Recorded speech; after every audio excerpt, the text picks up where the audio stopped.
సంపూర్ణ రామాయణం సుందరాకాండ. హనుమ ఒక పెద్ద పర్వతమంత ఆకారంగా పెరిగి తూర్పు వైపు తిరిగి తనకి విజయం కలగాలని దేవతలకి సమస్త ప్రాణులకి నమస్కారం చేసి దక్షిణ దిక్కు వెళ్ళాలి కాబట్టి దక్షిణ దిక్కుకి తిరిగి మహేంద్రగిరి పర్వతంపై ఉన్న హనుమ ఒక్కసారి తన కాళ్ళని గట్టిగా వత్తిపట్టి దక్షిణ దిక్కుకి చూస్తూ ఊపిరి తీసుకుని బిగబట్టి పైకి ఎగిరితే ఆయనతో పాటు ఆ పర్వతంపై ఉన్న చెట్లు కూడా తనతో కొద్ది దూరం వచ్చి సముద్రంలో పడిపోయాయి. అంతటి వేగంతో వెళుతున్నారు హనుమ. ఆ వేగానికి సముద్ర నీరు పైకి లేచి పడుతుంది. ఒక తోకచుక్క వెళ్ళినట్టు వెళుతున్నారు. హనుమని కింద నుంచి సముద్రుడు చూసి రామకార్యం గురించి వెళుతున్నారు గనుక హనుమకి ఆతిథ్యం ఇవ్వాలి అని సముద్రంలో ఉన్న మైనాక పర్వతంని సముద్రం పైకి వస్తే స్వామి హనుమ నీపై దిగడానికి వీలుగా ఉంటుంది అన్నారు. ఆ మైనాక పర్వతం పైకి వచ్చింది. అది మెరిసిపోతూ ఉంది. దాన్ని చూసిన హనుమ, ఇంతసేపు లేని పర్వతం ఇప్పుడు వచ్చింది, ఇది నేను వెళ్లకుండా అడ్డు వచ్చిందని తన వక్షస్థలంతో గట్టిగా కొట్టేసరికి ఆ పర్వతం ముక్కలు అయి పడిపోయింది. ఆ పర్వతం మనుష్య రూపంలో మైనాకుడిగా అయి హనుమతో అన్నాడు, ఏ రామకార్యం కొరకు నువ్వు వెళుతున్నావో ఆ రాముడి వంశస్థులు అయిన ఇక్ష్వాకు వంశం వాళ్ళ వల్ల ఈ సముద్రానికి ఉపకారం జరిగింది. అలానే నీ తండ్రి వాయుదేవుడి వల్ల నేను ఉపకారం పొందాను.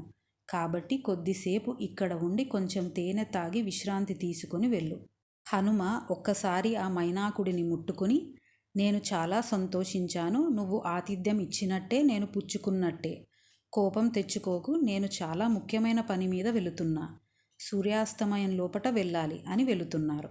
దేవతలు హనుమ యొక్క బుద్ధిబలం పరీక్షించడానికి నాగమాత అయిన సురసని పిలిచారు. ఆమె వచ్చి హనుమతో అంది, నేను నిన్ను తింటాను, నా నోట్లోకి రా. హనుమ అన్నారు, నేను తప్పకుండా వస్తా, కానీ నేను రామకార్యం గురించి వెళుతున్నాను. నా పని అయిపోయాక నేను వచ్చి నీ నోట్లో దూరుతా. సురస ఒప్పుకోలేదు. హనుమ అన్నారు, సరే అయితే నేను నీ నోట్లో పట్టే అంతగా నీ నోరు తెరువు. ఆమె పెద్దగా నోరు తెరిచింది. హనుమ వెంటనే బొటనవేలు అంతాయి లోపలికి వెళ్ళి వచ్చి, అమ్మా, నువ్వు చెప్పినట్టే నీ నోట్లోకి వెళ్ళి వచ్చా. సురస ఆశీర్వాదం చేసింది. అలా హనుమ వెళుతుంటే ఒక దగ్గర తన వేగం తగ్గిపోయి ఎవరో లాగుతున్నట్టు అనిపించింది. సముద్రంలో చూస్తే ఒక పెద్ద రాక్షసి కనబడింది. సుగ్రీవుడు చెప్పిన మాటలు గుర్తుకు వచ్చాయి. దక్షిణ సముద్రంలో నీడని పట్టిలాగే సింహిక అనే ఒక రాక్షసి ఉంటుందని. హనుమ పెద్దగా శరీరాన్ని పెంచారు. ఆ రాక్షసి కూడా పెద్దగా శరీరం పెంచింది. వెంటనే హనుమ చిన్నగా అయ్యి ఆ రాక్షసి గుండెల్లోకి వెళ్ళి కొట్టేసి బయటికి వచ్చారు. ఆ సింహిక మరణించింది. హనుమ 100 యోజముల సముద్రం దాటి లంబగిరి అనే కొండపై దిగారు. ఒక్కసారి సముద్రంని చూసి రామచంద్రమూర్తి అనుగ్రహం చేత ఈ సముద్రం దాటగలిగా అని అనుకున్నారు. ఒక పిల్లంత చిన్నగా అయ్యి లంకాపట్టణ ద్వారం దగ్గరికి వెళ్ళారు. అక్కడ పెద్దగా నవ్వుతూ ఒక స్త్రీ కనబడి అంది, ఎవరు నీవు, ఎందుకు వచ్చావు? హనుమ అన్నారు, ఈ లంకాపట్టణంని ఒకసారి చూసి వస్తా, నన్ను అనుమతించు. నన్ను గెలిచినవాడు మాత్రమే లోపలికి వెళ్ళగలడు. అసలు నువ్వు ఎవరమ్మా? నేను లోపల ఉన్న మహాత్ముడైన రావణాసురుడి లంకాపట్టణంని కాపలా కాస్తుంటాను అని హనుమని ఒక దెబ్బ కొట్టింది. హనుమ అనుకున్నారు, కుడి చేతితో కొడితే చనిపోతుంది అని ఎడమ చేతితో ఒక దెబ్బ కొట్టారు. ఆ దెబ్బకి దిమ్మ తిరిగి కింద పడి అంది, నేను ఈ రావణాసురుడి బాధ పడలేకపోతున్నా. కొన్ని వేల సంవత్సరాల నుంచి విసిగిస్తున్నాడు నన్ను. నేను బ్రహ్మగారిని అడిగాను, నాకు ఈ రావణాసురుడి నుంచి విముక్తి ఎప్పుడు అని. ఒక వానరుడు వచ్చి నిన్ను పడగొడతాడు, అప్పుడు నాకు విముక్తి అన్నారు. ఇప్పుడు నాకు అర్థమయ్యింది, లంక పని అయిపోయింది. ద్వారం తెరుస్తున్నా, లోపలికి వెళ్ళి సీతమ్మ ఎక్కడ ఉందో వెతుక్కో. హనుమ ఒక్క దూకుతో లంకాపట్టణంలోకి దూకారు. ఆ లంకాపట్టణం మొత్తం అద్భుతంగా ఉంది. భవనాలు, స్తంభాలు అన్నీ బంగారంతో చేశారు. రత్నాలు, వజ్రాలతో అలంకరణ చేశారు. సరోవరాలు, పక్షులు, చెట్ల నిండా పండ్లు, బంగారు రథాలు, నెమళ్ళు, గుర్రాలు, ఏనుగులు, అది ఒక గంధర్వ నగరంలా ఉంది. అలా హనుమ ఒక్కొక్క ఇంట్లో వెతుకుతున్నారు. అక్కడ ఉన్నవాళ్ళు ఆయుధాలు పట్టుకుని శత్రువు వస్తాడేమో అని చూస్తున్నారు. వాళ్ళు మాట్లాడుకుంటున్నారు, ఒరేయ్ చూడరా నా బలం అని ఒకరి బలం ఒకరు చూపించుకుంటున్నారు. అలా వెళుతుంటే ఆ రాక్షస ఆడవాళ్ళు తమ భర్తలతో ఉండడం చూసి, సీతమ్మ ఇలా ఉండదు, మా సీతమ్మ ఒక తాపసిలా జగన్మాతలా ఉంటుంది. అలా సీతమ్మని వెతుకుతూ రావణాసురుడి యొక్క అంతఃపురం దగ్గరికి వెళ్ళారు. అది ఇంద్రుడి భవనమా లేక దేవలోకమా? పొరపాటున నేను స్వర్గంలోకి వచ్చానా? ఇది లంకాపట్టణమేనా అని ఆశ్చర్యపోయి ఆ అందానికి ఆ సంపదకు లోను కాకుండా సీతమ్మని వెతుకుతున్నారు. అలా పుష్పక విమానంని చూశారు. ఈ పుష్పక విమానంని విశ్వకర్మ నిర్మించి బ్రహ్మగారికి బహుమతిగా ఇచ్చారు. కుబేరుడు తపస్సు చేస్తే బ్రహ్మగారు సంతోషించి ఈ పుష్పక విమానంని కుబేరుడికి ఇచ్చారు. రావణాసురుడు కుబేరుడిని చితకబాది బలవంతంగా పుష్పక విమానం తెచ్చుకున్నాడు. ఈ పుష్పక విమానం యొక్క గొప్పతనం అందులోకి వెళ్ళి మనసుతో ఎక్కడికి పోవాలి అని కోరుకుంటే అక్కడికి తీసుకెళుతుంది. అది అన్ని సౌకర్యాలతో చాలా పెద్దగా ఉంటుంది. హనుమ అక్కడ ఉన్న స్త్రీలను చూస్తూ సీతమ్మ ఎక్కడైనా ఉందా అని కొంచెం లోపలికి వెళ్ళారు. అక్కడ ఉన్న కాగడాల వెలుతురులో రావణాసురుడు తన పక్కన కొన్ని వందల మంది స్త్రీలు వంటిపై సరిగా వస్త్రం లేక ఒకరి చేతులు ఒకరిపై, ఒకరి కాళ్ళు ఒకరిపై, అందమైన ముఖాలతో ఎవరి శరీరం ఎవరిదో తెలియనటువంటి స్థితిలో అందరూ పడుకున్నారు. ఒకే ఒక మంచం పైన మండోదరి పడుకుని ఉంది. ఆ స్త్రీలందరూ గొప్ప గొప్ప కుటుంబాల నుంచి రావణాసురుడిని కోరి వచ్చిన వాళ్ళు. హనుమ రావణాసురుడి దగ్గరికి వెళ్ళి చూస్తే అతనిలో నుంచి వచ్చిన తేజస్సు తట్టుకోలేక దూరం వెళ్ళి చూస్తున్నారు. నల్లని మబ్బులా ఒళ్ళంతా మెరిసిపోతూ గొప్ప తేజస్సుతో ఉన్నాడు. హనుమ అనుకున్నారు, పైకి చూడడానికి ఎంత సుఖం, ఎంత జ్ఞానం, ఎంత శక్తి, ఎంత బలం, ఎంత సంపద, ఎంత తపస్సు, ఎంత దైవారాధన ఉన్నా లోపల మనసు పాపచింతనతో ఉంటే ఉపయోగమేమిటి అనుకుని సీతమ్మని వెతకాలి అని అక్కడ ఉన్న స్త్రీలందరినీ చూస్తూ ఈమె కాదు అనుకుంటూ రావణాసురుడికి కొంచెం దూరంలో ఒక స్త్రీ ఒక్కతే పడుకొని ఉంది. చాలా అందంగా తేజస్సుతో ఉంది. ఆమెని చూసి ఈమెనే సీతమ్మ అనుకొని సంతోషంతో ఎగురుతున్నారు. వెంటనే అనుకున్నారు, నా సీతమ్మ నా రాముడు లేకపోతే ఇంత హాయిగా ఇక్కడ పడుకుంటుందా? అయ్యో ఎంత పొరపాటు చేశా అనుకుని మళ్ళీ వెతకడం మొదలుపెట్టారు. అలా ఇంకొన్ని అంతఃపురాల్లో ఉన్న స్త్రీలని, వంటశాలని ప్రతి అణువు వెతికి ఇంక సీతమ్మ కనబడకపోయేసరికి హనుమకి బాధ కలిగింది. మళ్ళీ ఉత్సాహం పెంచుకొని మళ్ళీ మొదటి నుంచి వెతికి దొరకకపోయేసరికి నాలో దోషం ఉందా? సీతమ్మ దర్శనం ఎందుకు కాలేదు? ఇప్పుడు సీతమ్మ దొరకలేదు అని ఎలా వెనక్కి వెళ్ళి చెప్పాలి? అసలు సీతమ్మ ఏమైంది? బహుశా రావణాసురుడు తీసుకెళ్లే సమయంలో సముద్రంలో పడిపోయి ఉంటుందా? లేదా సీతమ్మ మాట వినలేదని ఆమెని చంపేశాడేమో, లేదా రాక్షసులు తినేసుంటారు, లేదా వీడే సీతమ్మని ఎక్కడో దాచిపెట్టాడు.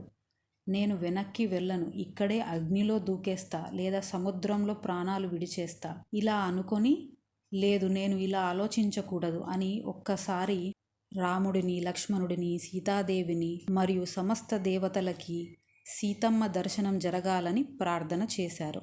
అలా ప్రార్థన చేసి వెనక్కి తిరిగి చూస్తే అశోకవనం కనబడింది. అశోకవనంలోకి వెళ్ళి వెతుకుతున్నారు. ఒక చెట్టుపై నుంచి ఇంకో చెట్టుపైకి వెళుతూ ఉంటే దూరంగా ఒక పెద్ద మండపం కనబడింది. దానిపైన శిశుపా వృక్షం ఉంది. ఆ శిశుపా వృక్షం పైకి దూకారు హనుమ. ఆ కొమ్మల నుంచి కిందకి చూసేసరికి రాక్షస స్త్రీల మధ్యలో ఒక స్త్రీ కనబడింది. ఈమెనే సీతమ్మ అనుకుంటా అని బాగా చూసేసరికి అమ్మవారి దర్శనం అయి సంతోషం తట్టుకోలేకపోయారు. ఆనంద బాష్పాలు కార్చారు. సీతమ్మ మట్టి పట్టిన బట్టతో, గుండెల నిండా రాముడితో, శరీరం కృషించిపోయి దీనురాలిగా ఇంకా రాముడు రాలేదు అని ఎదురు చూస్తూ కన్నులలో నీళ్లతో అవమానింపబడి ఒక తాపసిలా కూర్చుంది.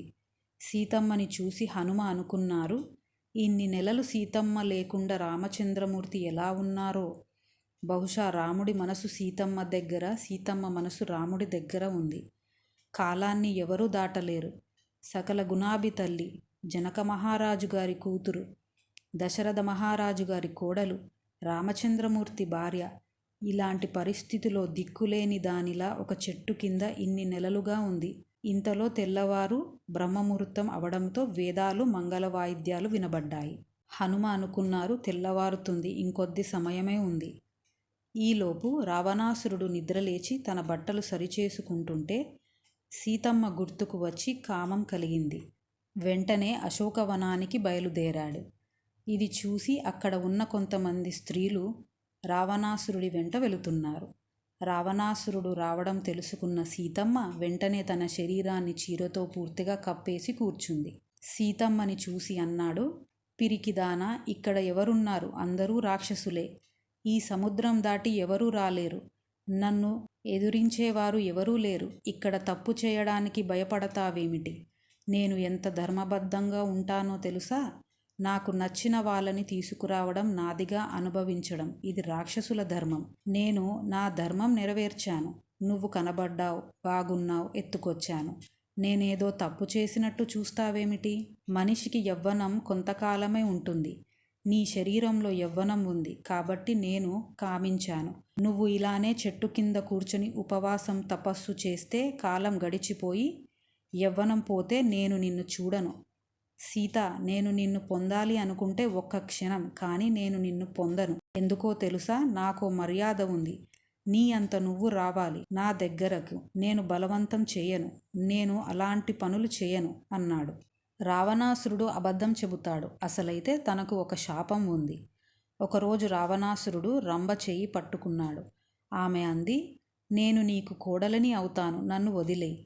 నువ్వు నాకు ఎలా కోడలివి అవుతావు? నీ అన్న కుబేరుడి కొడుకు నలకుబేరుడి యొక్క భార్యను. అందుకని నేను నీకు కోడలిని అవుతాను. నువ్వు అప్సరసవి, నీకు ఒక భర్త ఏమిటి అని బలవంతంగా అనుభవిస్తే ఆమె తన భర్త దగ్గరికి వెళ్ళి చెప్పింది. నలకుబేరుడు రావణాసురుడికి శాపమిచ్చాడు. నువ్వు ఏ స్త్రీని అయినా బలవంతంగా అనుభవిస్తే నీ తల ముక్కలు అవుతుంది. అందుకని సీతమ్మ దగ్గరికి వెళ్ళడు. హాయిగా తిను, తిరుగు, మంచి బట్టలు కట్టుకో, ఆభరణాలు పెట్టుకో, ఆనందంగా ఉండు, నాతో ఉండు. నా సంపద అంతా నీదే.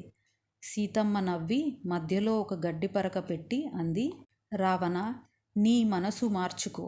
నీ కోరికలు తీర్చడానికి నీకు భార్య ఉంది. ఆమెతో ఉండడం ధర్మబద్ధమైన కామము. ఆమెని నువ్వు ఎంత ప్రేమగా చూసుకుంటే నీ ఇంట ఐశ్వర్యం అంత పెరుగుతుంది. కానీ అదే ప్రేమ ఇంకొకరిపై చూపితే నీది అనేది లేకుండా నీ వంశంతో పాటు నాశనం అవుతుంది. చూసావా ఎంత తేడా ఉందో? రావణ, నీ వెనకాల అనేక మంది భార్యలు ఉన్నారు. వీళ్ళందరితో సుఖంగా ఉండు. నీకు శక్తి ఉందని నీ భార్య ఇప్పుడు నిన్ను ఏమీ అనలేక ఉండిపోయింది. కానీ ఒకనాడు నీకు శక్తి క్షీణిస్తుంది. అప్పుడు అందరి ముందు అంటుంది, పెళ్లి చేసుకున్నప్పటి నుంచి దుఃఖపెట్టాడు. వాళ్ళందరూ సుఖానికి కావలసి వచ్చారు. ఇప్పుడు సేవ చేయడానికి నేను దొరికాను అని భార్య అన్ననాడు నువ్వు బ్రతికినా చచ్చిన వాడితో సమానం. అందుకని వాళ్ళు నిన్ను అలా అనే అవకాశం నువ్వు ఇవ్వకుండా మంచిగా బ్రతకడం నేర్చుకో. రావణ, బ్రతకడం ఎలాగైనా బ్రతికేస్తాం. చచ్చిపోవడం నీ చేతిలో లేదు, జ్ఞాపకం పెట్టుకో. రావణ, నాతో పిచ్చి పిచ్చి మాటలు మాట్లాడుతున్నావు. రాముడు వచ్చేస్తాడు. వచ్చి బాణప్రయోగం చేసిన నాడు నీ కళ్ళ ముందు నీ కొడుకులు, కోడళ్ళు, నీ వాళ్ళందరూ పోయి సర్వనాశనం అయి ఒక్కడివే యుద్ధభూమిలో నిలబడితే ఒక్కొక్క తల తెగి కింద పడుతుంటే ఆనాడు ఏడుస్తావు. జాగ్రత్తగా ఉండు. నన్ను తీసుకెళ్ళి రాముడికి ఇచ్చి శరణు వేడు. ఏరా, నువ్వు బ్రహ్మవంశంలో జన్మించావు. తెల్లవారుజామున వేదాలు వినబడుతున్నాయి. ఇంతటి లంకకి రాజువి. అంత తపస్సు చేశావు. బ్రహ్మగారిని దర్శనం చేశావు. పరమశివుడి దగ్గర వరాలు పొందావు.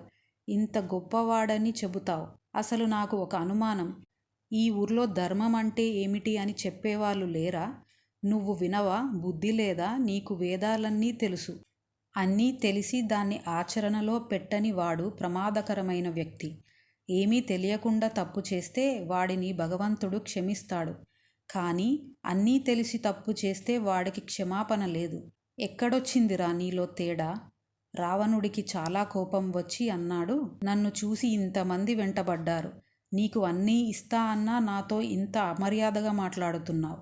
నా గొప్పతనం ఏమిటో, నా గౌరవం ఏమిటో నీకు తెలియడం లేదు. అక్కడ ఉన్న రాక్షస స్త్రీలను పిలిచి, ఇప్పటికి 10 నెలలు అయ్యింది. నేను ఇచ్చిన సమయంలో 2 నెలలే ఉంది. అందుకని మీరు ఈమెని దారికి తీసుకురావడానికి కొట్టండి. ఇలాంటి స్త్రీలని కొడితే దారికొస్తారు అని చాలా అసహ్యంగా మాట్లాడుతుంటే రావణాసురుడి భార్యలలో ఒకరైన ధాన్యమాలిని వచ్చి రావణాసురుడిని గట్టిగా కౌగిలించుకుని, నిన్ను ఇష్టపడే ఇందరు భార్యలు ఉండగా నిన్ను ఇష్టపడని ఆమె ఎందుకయ్యా, పదా వెళదాం అని తీసుకెళ్ళింది.